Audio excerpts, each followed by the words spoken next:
So I think we thought hard, of course, for the others and I, who would be this sitting on the Sede Sapienza, on the chairs of wisdom, and we really want you all to kind of be encouraged to make these final reflections. And I thought it was a wonderful suggestion from Giulietti that each one who wants to share his or her reflections, just maybe also a brief experience, is welcome to share that, to send it to our team, to Father Durai or to me, as we think that it has been a very extremely rewarding experience. So the idea is what to share, what we have learned during this symposium. You're most welcome if there's any point you found not we have not explored sufficiently, and well, maybe in a most too superficial way. You are most welcome to share that now, as we now have our last round. So who would like to kick off his or her insight? May I ask? Shall I ask, Reverend? I was looking carefully at the floor. Looking very shy, you know. As I explained to you yesterday, age means the changing of glasses. It also means forgetting to bring your glasses, your reading glasses with you. So I've been making notes carefully throughout, which I can barely now see. So I will take these off, which has the additional advantage of the fact that I can't see your reactions to what I'm saying. I was unable, because of other commitments, to hear all the papers, but those I did hear I found absolutely fascinating. In this day of Brexit, all that going on in Europe, I was particularly interested in the paper about Watchman Nee being held in a British-built prison in Shanghai. Presumably, since Britain now imprisons more people than any other country on earth except America, this is going to be one of our immediate post-Brexit exports. We'll be building yet more prisons. I'm being slightly facetious. In fact, I'm being more than slightly facetious. As I listened to some of the papers and listened today and yesterday, I was just saying this to Father Edmund and Father Yarrick, I've become more and more convinced as time goes on that the key to missionary activity for the Christian is that text from the first letter of St. Peter, the 3rd chapter, verse 15, always be ready to give an account of the hope that's in you. And that seems to me to presuppose 4 things. First, that you actually have the hope. Secondly, that you manifest it in the way that you live. Thirdly, that you are in an engagement with people that gives them permission to ask you that question. And finally, that you can actually answer the question. And the answer to the question of the hope that is in the Christian, the hope that is in every human heart, I think, is God become man in Jesus Christ for us. So I think that just seems to me to be utterly reinforced by the process of coming to better understand and engage with not only the concepts but the religious experience of others. That came across to me very, very strongly. I'm struck also by the notion that came out in your paper today, Stephan, about the imposition of Western values and subtle superiority. And it's only a question that really is put in my mind by a book written by a church historian who many of you will know. Once thought to be the most boring lecturer in Rome, but in fact, if you listen to him, perhaps the most interesting, and that was Father Norman Tanner Sj, now living in my diocese in England. And of course, Norman wrote a book called Is Christianity Too Asian? Perspectives from the Ecumenical Councils. And I remember questioning him about this in the kind of impertinent way a student often does question a professor.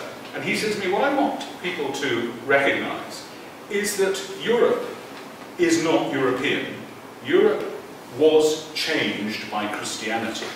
And what we identify as European values, perhaps with a certain kind of post-colonial, post-First and Second World War guilt, are not European values. Middle Eastern. European values were the values of the pagan peoples of Wales before Julius and Aaron, the pagans to whom Augustine came. And that brings me kind of to my final reflection, and that was about martyrdom. Recently, I teach a class here for the students called Theological English. And English is an extraordinary language. I think there are probably only 2 or 3 people in this room for whom English is a first language, but for the rest of us, and it's not my first language either, we look at English. Well, it isn't. I could give this in Welsh if you really want me to. We spend a lot of our time matching our thoughts in one language with the expressions in another. I've got a class of, this year, only 7 of them, 4 Vietnamese sisters, 1 Venezuelan Dominican brother, and where are the other 2 from? Myanmar, in that class. And they're reading a book at the moment called The Ecumenism of Blood. It was written last year by an English Benedictine, well actually an Australian Benedictine, but a member of the English Benedictine Confederation, called Hugh Somerville Natman. And he looks at the martyrdom of the Copts on the beach in North Africa, and whether we can call them martyrs. Whether we can call them martyrs because, well, they were outside the household of faith, at least in the communion, and they were not martyred strictly in odium fidei. It's a fascinating book. It's a very short book, 124 pages. I strongly recommend it to you, and I'm not on commission from Father Hugh, even though he's a friend of mine. But what it says very clearly is that martyrdom is normative in the Christian experience. It's not an exception, it's normative, even if only a white martyrdom. I think that's all I wanted to say. Thank you, Stephen. Well, I think we made a long trajectory between on martyrdom, on contemplation, on action, and it was extremely interesting to hear, to think, and to contemplate the diverse approaches to the subject, from Benedictine approaches until Jesuit and Dominican approaches, if we may allow to say that new definitions, all the new definitions of martyrdom, and such as the one in Laos. I will never forget this picture with the canonization of the Laos martyrs and the communist flag, because for me it's really an experience coming from a Portuguese Catholic background. And also more, of course, this is also a subject of intercultural, interconfessional discourses, and also very interesting and also very moving. These altars with Christ and Buddha, and as we heard at last, and which I think in the end it is a great message if we manage to understand and to somehow respect this kind of religiosity. Maybe many conflicts could be avoided still in our times, and yeah, I think that would be my some concerns I have taken from this very illustrative and very interesting conference. Thank you very much. It is not in the such conference of many different views and lectures, presentation to say something new, because it was many new ideas, and the most important was experience of the community, that we are together, like disciples with Mary, that we are praying together, that we are talking to each other, listen to each other, and of course that we learn from each other because of different experience. As in the morning said, yesterday we discussed about identity, what is human being, what is anthropology today, and I said, first time when I was in Macau, in Jesuit house, I am a member of Jesuit community here, so no, not just, I'm just visiting. So, and the Jesus in the chapel, the picture between East and West Macau is the holy place, the place of dialogue, the place which connect China, Asia, Europe, United States. So my experience was that we are really in the place, and the experience of this conference, different lectures, was about this, that we are trying to be really the community, the witness of Lord. So this is the first and most important step, because without, we can do in theoretical level a lot of things. Academic, I don't know which kind of lectures, but the Christianity is the way of life. In Laos, Cambodia, Vietnam, China, Europe, United States. So I'm first I want to emphasize I'm grateful to Macau Ricci Institute and to Stephan, who organized this, and St. Joseph University. It is really your work, your mission here. It's so important, and we are grateful for this nice experience. Thank you very much for both of you, and congratulations for 20 years of Macau Ricci Institute.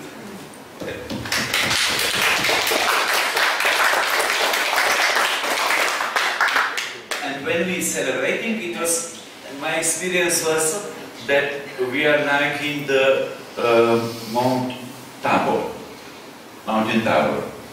Revelation of Jesus. Revelation, it was Jesus, there was Peter, Jacob, Janus, John, and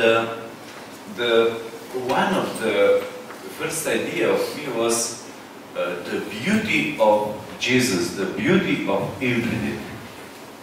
The beauty, St. Augustine wrote about beauty, and then Kant wrote about beauty. Dostoevsky, in Karamazov, he wrote about that beauty will be salvation of the world. So, experience of beauty of the Jesus, community, brothers and sisters, and second point, again, Jesuit method. Second point was that not that we are seeking the Lord. Of course, we have time, we have questions, we have proofs, we have Thomas Aquinas, we have a lot of philosophers, theologians. Okay, but I'm maybe year by year, my subject in university is philosophy of religion and ethics. My experience that is that we are seeking, of course, enlightenment in Europe was so important, but the more important is, like Kuzansky wrote, that the eye of God, God is seeking us, and what we can do, not that I will give you religion, no, or you will give me, or other Buddhist, Confucianist, Islam, or some Muslim, no, what we can do is just this, that we will be open for this seeking of Lord, everybody in this planet, because everybody is the image of Lord. So, to help somebody to be open, but respect the freedom of everybody. And third point is we are missionary work. It means without from Mountain Tabor disciples and Jesus, disciples wanted to stay because it was so nice. The beauty of Philip, it is so nice. But here is the reality, it's our challenge. And Jesus Christ was born in the real world. In Jerusalem, in Bethlehem, in Nazareth, in Jerusalem, it was confusion. So, as you said, Stephen, it was so nice. Without Good Friday, suffering, cross, it is impossible to understand also religion. It was in Laos, in Cambodia, it was in Europe, it was in Russia, it was in Slovenia also. 40,000 Christians was killed after the Second World War. Also in Poland, so for 2 million population, a lot suffering, but we believe that the joy and hope of Easter is the last words of our life. So this is my experience. Yeah, my overall impression is 2 very enriching, 2 very dense days. And I want just to pick up a few flashlights which I will take with me and which will make me reflect furthermore.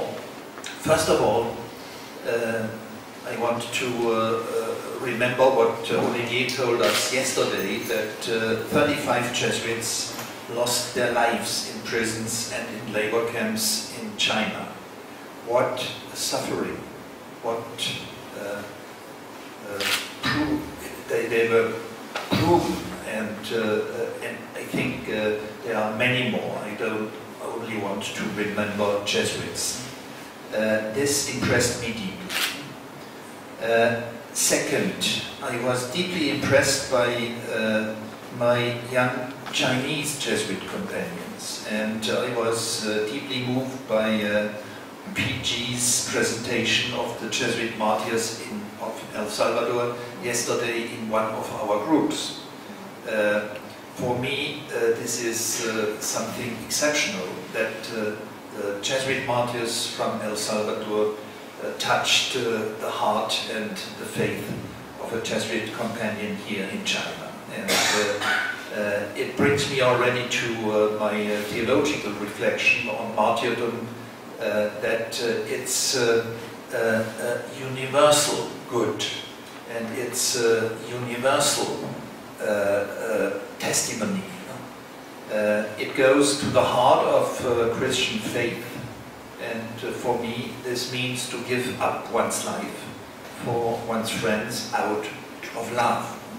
And friendship is something which goes beyond nationalities and cultures and religions, just to remember this famous book of Macau Ricci on friendship. And it also brings me to the humanizing and saving power in martyrdom. Love is stronger than death. Maybe that's good enough. I noted other points, but I just went to the core of what seems important to me.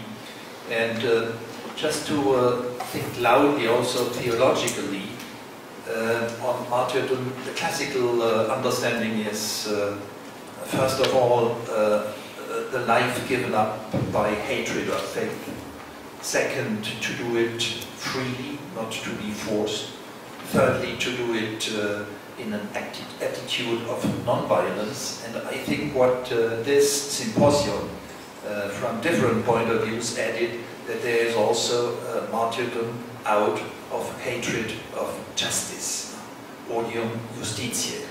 And this seems to me one of the great innovations, and it's not an innovation, it's going back to the roots, that being a Christian is not only giving testimony of faith for faith, but also by living faith and by living justice out of faith. And that's why they finally also killed our Lord and Master. Thank you very much. Thank you very much for your sharing. See, we had also heard some nuances in our understanding of martyrdom. That might be one of the also great challenges of this symposium. Martyrdom, what does it mean today? So, Stephen, you mentioned this normative character, then Martin just mentioned martyrdom as a universal good.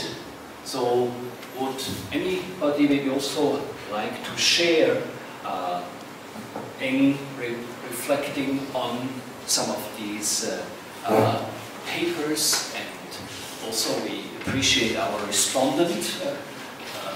Tricia wants to challenge, yeah?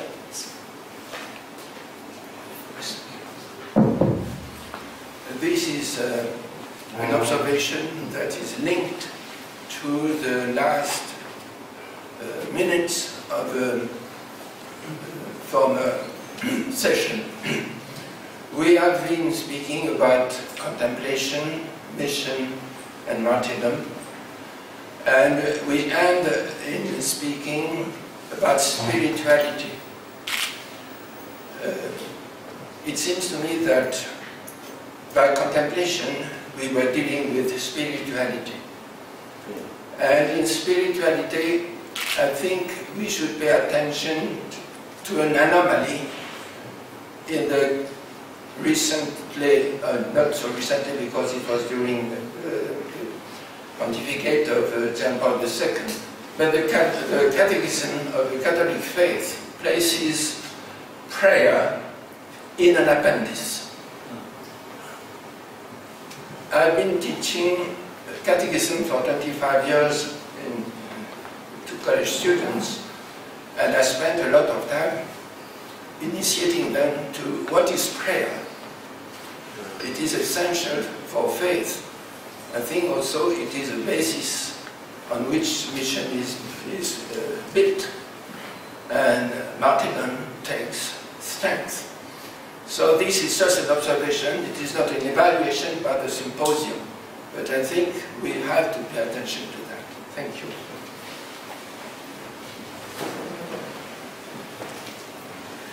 This is a really wonderful experience, and I would like to use 3 phrases to generalize this great event. The first is resourceful, and we learned much, it benefited much. Second, inclusive. And here, at first, I thought that this is only a congregation based on Catholics, but I found that there's really a convergence between different religions, between different cultures. Third word is initiative.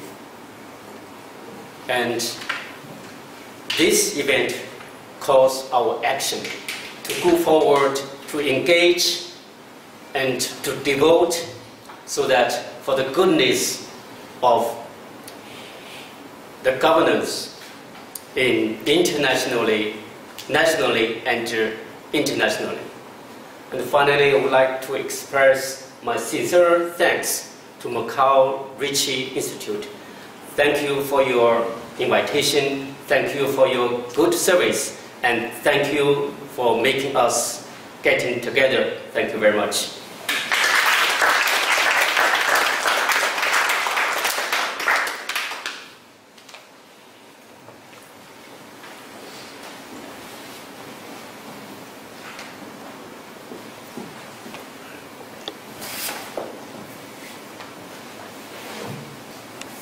Sancho will speak about process. You know, I'm reminded of your passage from 1 Peter is just perfect. Another one, though, that might what goes into this process that might be useful is the parables about a wedding feast and the frustration of inviting everyone to a wedding feast and then nobody shows up. And all they have are their excuses for not being there. And when Stephan, God bless him, proposed this topic, and this comes right from you, this was not a result of our collective, thinking. And I'm thinking, oh my goodness, this topic, he said, could this possibly be a wedding feast that nobody shows up for? That it is so kind of inside baseball would be one way to describe it in the United States. But then the abstracts started coming in, and Brian would feed me. He would start sending these things to me, and I began to realize, wow, we had the makings here of something that was going to be quite extraordinary. And it just seems to me that over these last 2 days, it's almost overwhelming. I mean, it's just, there is so much strength, there is real strength, courage, wisdom in the different perspectives and how they've interacted with one another and people have come together. I worry about these things primarily because I'm worried about the Macau Ricci Institute Journal and, are we going to generate enough good copy to have a decent issue that we can show the world. But this, from my point of view, and I'm not just trying to be self-congratulatory to the team, but this has exceeded expectations.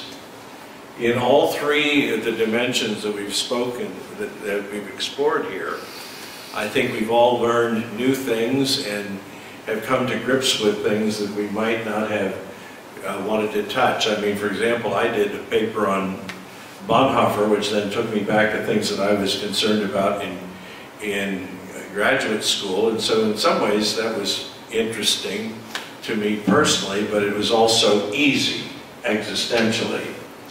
On the other hand, Martin Maier, what Martin Maier gave us in his presentation on the martyrs of El Salvador, that is not easy. It's not easy for me personally because I had written things in a previous lifetime that were critical of liberation theology, and now, I really kind of regret some of the more smart-aleck things that I said in those days because you had made it come alive in a way that it had not really. I was aware of these things, but Martin, what you did for us was just marvelous. And we could go on with the different people who made a contribution here. I think that this is wonderful, and I just hope we can keep going and do it again. Or what comes next.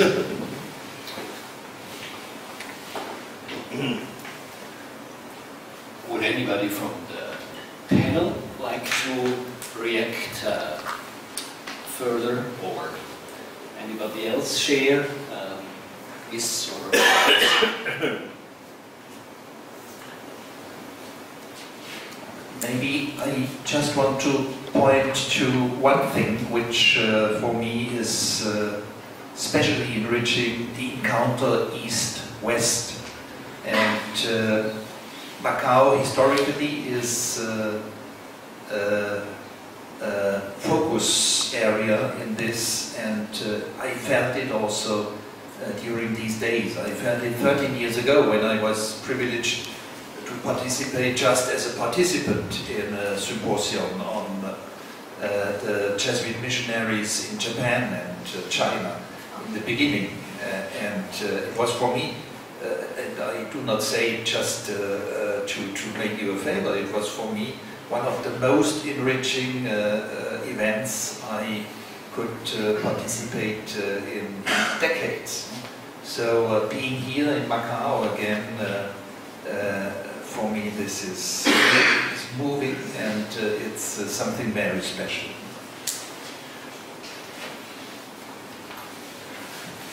you mentioned Norman Tanner when I was in Oxford. Yes, he was. I said this morning that one of the Jesuits was Norman Tanner. Now we can say. He said, "It is now the problem of theology, philosophy. In this level, we can, of course, we can discuss. Mostly are the problem around the world. He spoke about Orthodox Church, about Protestant, and then mostly are in the level of this personal. Who will have more power? Who is the most important?" And started the sentence, as I said, I am, no, we are. So, and Norman Tanner was so clever, really for lectures not so many interesting, but for discussion after dinner it was absolutely excellent. And why I emphasize this? Because my experience here was that we really feel at home in this house, in this St. Joseph Seminary, in Jesuit house in Macau. So we feel at home, and maybe after a few hours we feel step by step that we are becoming the community, not just conference, but a community. And in this time of individualism, of internet, which is also very good, it's my experience again that the conferences are important because we can share, the ideas, we can discuss, and we see the face, not just the monitor or computer or phone or something else. To be together, to be the community, experience of community is new courage, power to be the witness of Lord of joy and hope in modern society.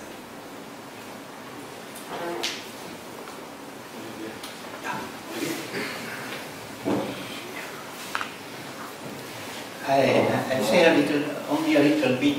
At the beginning, a little bit when I saw the topic, you know, the same expression as you, Mark, and what kind of thing is that? What is that kind of mix? So I was a little bit doubtful that. But then I think that a lot of things happen during the session, and I want to give and something that really moved me, you know, because we speak. Spirituality is about affect, you know, movement. One thing is, Martin already said it, when I attend PG, young Chinese Jesuits sharing about the martyr of Salvador. Say some things is happening there, you know, be touching by them. Then also,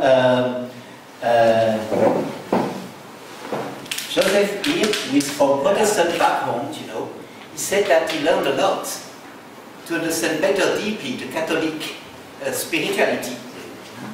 And this is also something that happened. And then I also moved by Jamnik, because you came here as an architect, and you came like this in the middle with a lot of people speaking about Christian faith and martyrdom and so on.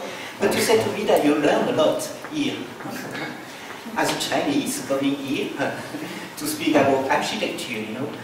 And for example, also Edmund, when you see that you try to, as a Chinese, to see the connection between Greek philosophy and Chinese philosophy, I think that there is a lot of good seeds here, and they will give more fruit in the future. So I hope that in the future can be other kind of colloquial, even if sometimes the topic seems a little bit strange. Of course, that's what we have to be challenged. I admit, for instance, one was so many inspiring that for me, what I take as a challenge, with this report of Paul Spooner on Nagasaki, we can endlessly debate about the data and facts, but what does it mean, this catastrophe for our theological thinking? What we think about Xundao, the martyrdom. So I thought it was traveling, I took a group from Hong Kong to Nagasaki, and this is I think it's also like a wound when we are not satisfied with our answers. So I take this as how to redefine our notion of martyrdom if we consider this kind of catastrophe of Nagasaki. So I'm also very grateful to Paul, who was such a heavy, busy schedule, but I think you enriched us with your kind of report on Nagasaki. Just a word about giving thanks for these experiences. My first time, and I'm also very glad to be here. So to give thanks for the organization, for all the things that has been done and said. And I totally agree with the fact that it is really a very enriching experience. I'm the only one from Italy, I think, you know. But we are from Europe, and I was looking at you and looking that we are from all over the world, almost. And we are trying to reflect about very serious matters. And I think that this is something in the real, the soul of this town, Macau, this place, which is a door open for the dialogue that you mentioned, friendship. And I have experienced something like a deep connection among us. So this is a fruit of the fact that we are looking for something that is not inside and outside of us. An idea I had while discussing here, it could be that one of also inviting persons belonging to other religions to share with us these discussions. And so we could answer to the Fernando question, what the Buddhists have received from us, from listening today, experience. Maybe, so this can be a door also in this direction. Maybe I just say a word of our very precious cooperation we have with Santa Croce in Florence. This is also on art management, but also your kind of sharing of this encounter of St. Francis with the Sultan, you know, has been deeply inspiring. And so we look forward, maybe in about 2 years' time, also to have an exhibition, virtual O Capella Bardi from Santa Croce. So we think, like looking at the pictures of the painting, these eyes looking at towards the Sultan, this from the artistic aspect was always a very important aspect of the Ricci Institute to reflect on this artistic dimension. Yeah, really? I forgot a small suggestion. A thing that made me a little bit uneasy is that we are mostly men. Yeah. I had the same impression last night. So thanks to you, you helped to do kind of the feedback, and you are there too. But I mean, thanks to God that you are there. But I mean, hopefully, and also those who are helping behind. But I mean, it's very precious. But I hope that in future we have a little bit more feminine contribution. Because if not, we are still a little bit too masculine in this kind of workshop. Thank you. Well, I fully agree. I couldn't agree on this.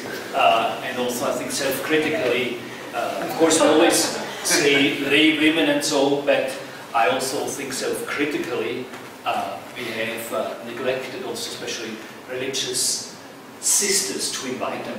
So I think that's, we have failed to do that. So. Okay, so. Thank you on behalf of the university. Okay. It was very kind of various people to say thank you to the University of St. Joseph alongside the, still not working. Oh, now it may be working. The lights on, no one's at home. It was very kind of you to those of you who thanked the university for hosting this. Actually, we've done precious little except provide a building that was here anyway, and this part of the building been here at least for 90 years. And the rest of the site for 300 no, not 300, nearly 300 years. Thank you rather than thank us for coming. It's been delightful to have you here.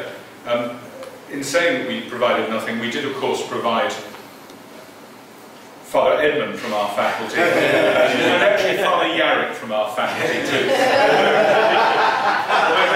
although he probably claims to be being here on behalf of the Macau Ricci Institute. It's been delightful to have you here. You've all picked up on Macau as a place of encounter. It's quite an extraordinary place. I lived in Hong Kong for nearly 5 years in the 1990s, and so when I came out here last year, I thought I knew what I was coming to. Macau is, I think, well, I suppose all places are sui generis, but Macau has taken being sui generis to a different level. This is exactly the place, and this is exactly the university for this sort of thing to be going on in. Don't end sentences with prepositions, Stephen. But we want more of this kind of stuff. It's precisely the mission of our university. When you reflect upon what it is to be a Catholic university in a city which has had the faith present for nearly 500 years and yet is still overwhelmingly non-Christian, how do we witness to our role? And it's precisely this kind of activity. So, as an English priest friend of mine says, come again, come often.